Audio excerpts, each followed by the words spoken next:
Welcome back to New Rockstars. I'm Whitney Van Laningham, and the trailer for Shazam! Fury of the Gods just dropped at Comic-Con. The Shazamily is back, baby! So today, I'm breaking down this new footage frame by frame to cover every detail you might have missed. The trailer opens with Eminem's song Business from his fourth studio album, The Eminem Show, aka the album that I used to play to make my mom angry in 2002. Fun fact, we only get some lyrics from the chorus of Business in the trailer, but the full song makes multiple references to DC's Batman and Robin. And although Business never had a music video attached to it, Eminem repurposed the superhero imagery in its lyrics to create the comic book style video for Without Me, which features Marshall Mathers as the boy wonder. Shazam reclines on a couch in a doctor's office, lamenting his ineptitude and inexperience as a superhero in comparison to other DC greats, The Flash, Aquaman, and Batman. As he talks about these heroes' strengths, we see footage from Aquaman and the Justice League. These shots appear to be from Zack Snyder's Justice League cut and not the 2017 Whedon release. Some folks believe that this is an indication that Warner Brothers is making the Snyder Cut DCEU canon, but for now, I'd err on the side of assuming that these cutaways are purely visual aids for the trailer. Shazam shoots through the atmosphere with impressive speed and control, showing us that Billy Batson has honed his powers quite a bit since the last time we saw him in the 2019 film. Despite gaining confidence and skills, however, Billy still has a lot to learn when it comes to mastering Shazam's powers. When he crashes, you'll notice that the buildings are being manipulated in a similar way seen in a shot later on in the trailer. When Freddy cringes at the sight of his friend getting T-boned mid-air, he's wearing a Batman and Robin t-shirt with pictures of a realistic Bat next to a realistic Robin. As the camera slowly reveals more of Shazam's new suit, we can see that it's definitely an upgrade from his costume in the last movie. Where his first suit was more of a classic, comic-accurate version, this one is like 200% less dorky. While he confesses his origin story to his doctor, we flash back to scenes from the first movie when Billy first gained his new powers. Back at the group home, Darla, Eugene, Pedro, Freddy, Mary, and Billy are gearing up to fight crime when they're stopped and questioned by their foster parents, Victor and Rosa Vasquez. A few t-shirts here might catch your eye. Billy is wearing Goonies merch. Back during the press interviews for the first Shazam, Zachary Levi fondly compared his movie with Spielberg's 1985 classic. Seeing the Goonies referenced in Fury of the Gods might reflect that this outing will lean further into the Shazam family being a band of child adventurers on a quest to protect their home. Freddy's shirt sports the symbol of the White Tree of Gondor from Lord of the Rings. This tree symbolizes hope and the renewal of life, and even though Freddy is more of Billy's Samwise than an Aragorn, this optimistic pop culture reference is the perfect encapsulation of the character. Then we have gamer boy Eugene, who is wearing an Iconoclast shirt featuring Robin, the silent protagonist of the 2018 game. Like Robin, Eugene has an affinity towards technology. Also,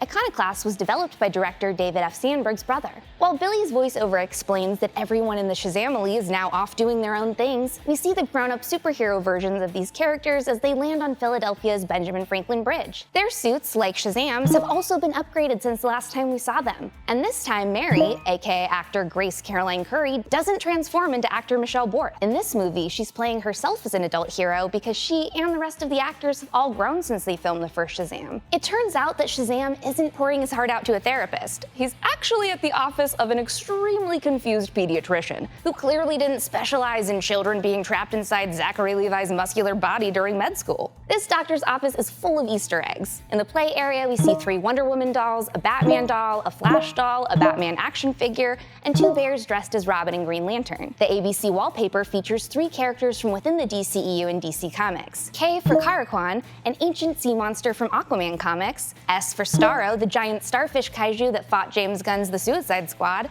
and T for Titiana the Super Ape, a gigantic ape with evil kryptonite powers from Superman comics. Returning for her 3rd debut in the DCEU, the doll from Annabelle can also be seen chillin' at the pediatrician's. David F. Sandberg, the director of both Shazam movies, was also the director of Annabelle Creation. You can spot the creepy doll at the beginning of the first movie inside of the pawn shop before Billy locks the 2 cops inside. Likewise, James Wan, the writer of Aquaman, worked as a producer on The Conjuring 2, Annabelle, and Annabelle Creation. You can also see that scary little freak right where she belongs in a pile of trash at the bottom of the ocean in Aquaman. Next, we see this large palatial structure beneath a swirling, looming sky that actually kind of reminds me of Mount Olympus from Greek mythology. I think that this shot definitely takes place in the realm of the gods, a location that producer Peter Safran mentioned back in a teaser from 2021. He said, quote, "We go from Athens to Philadelphia, we go from the Rock of Eternity to the Library of Eternity to the realm of the gods." I think that this structure could be home to the film's antagonists, the Daughters of Atlas, in the same way that Mount Olympus was home to Zeus and the other gods in mythological tales.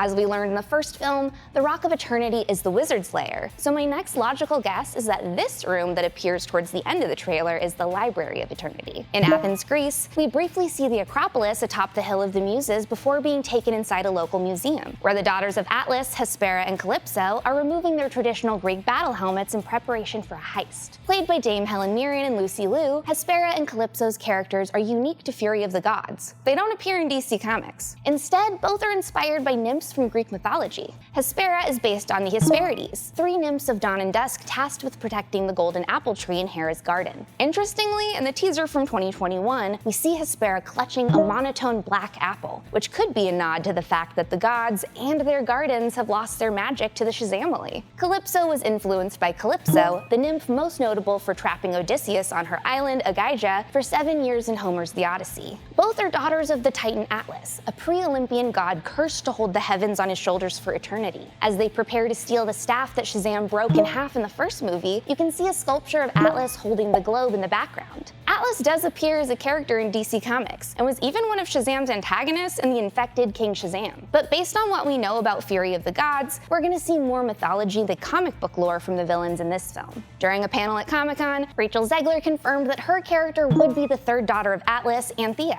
Oddly enough, Anthea isn't one of Atlas's daughters in Greek mythology, nor does she appear anywhere in DC Comics. She's technically a Thesbian princess, daughter of King Thespius and Megamede, mother to one of Heracles' children.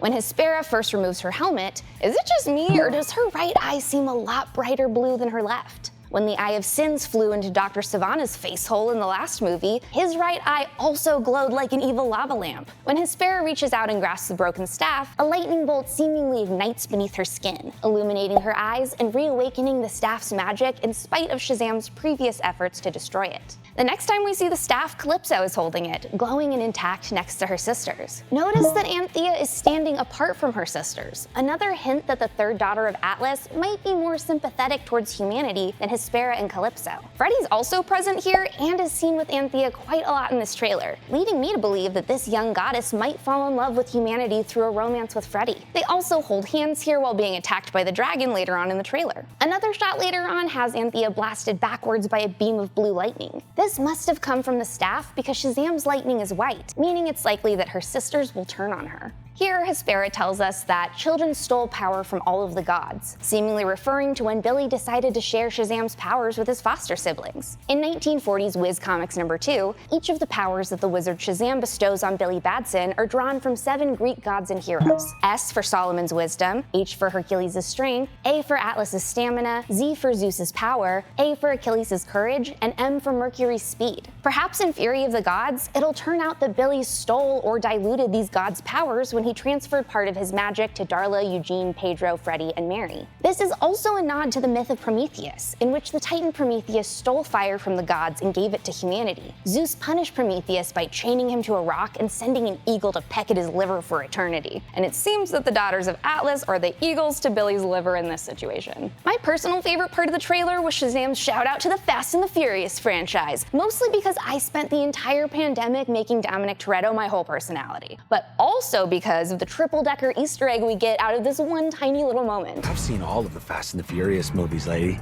It's all about family. Not only does Shazam try to use a reference to the Fast family to signal his siblings to attack Hespera, Layer 1, Hespera, aka Dame Helen Mirren herself, plays Queenie Shaw in Fate of the Furious, Hobbs and Shaw, Fast and Furious 9, and the upcoming Fast X. Layer 2. The Wizard is played by Jaimin Hansu, who also played Mose Jakande in Furious 7. And Layer 3, the most beautiful layer of all, is that Fury of the Gods writer Chris Morgan also wrote the majority of the Fast saga. Something tells me that Billy is gonna freak when he sees that his arch nemesis Black Adam is played by the friggin' Rock. As the Shazumers march down the neighborhood and transform into their alter egos, you can see the words Torpa and Unidal painted on a fence. These are both Swedish schools that director David F. Sandberg attended, with Torpa being the one where he met his wife Lotta. Lotta plays a scientist in the first Shazam and has revealed on Instagram that she'll have another small role in this film. Calypso causes large root-like masses to grow out of Citizen Bank Park, home of the Philadelphia Phillies. As the wizard tells the Shazamily that the world will not survive this, the vines can be seen spreading up buildings in the city Fury and destroying the stadium. Really pulling out of Bane's playbook, aren't you, Calypso?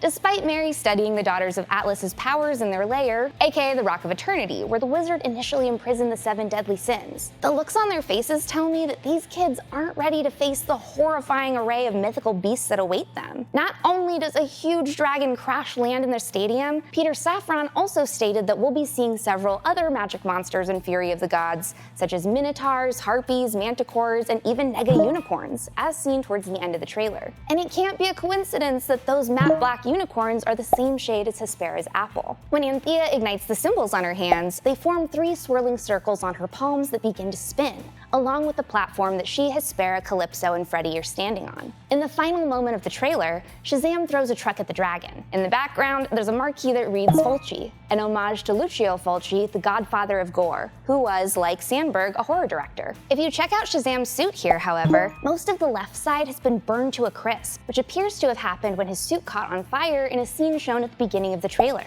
Seeing as this dragon breathes blue flames, I wouldn't be surprised if in the final cut, the flames that singe Shazam are blue and mystical. Follow me on Instagram and Twitter at Whitney Puppy, follow New Rockstars, subscribe to New Rockstars for more analysis of everything you love, and thanks for watching. Bye!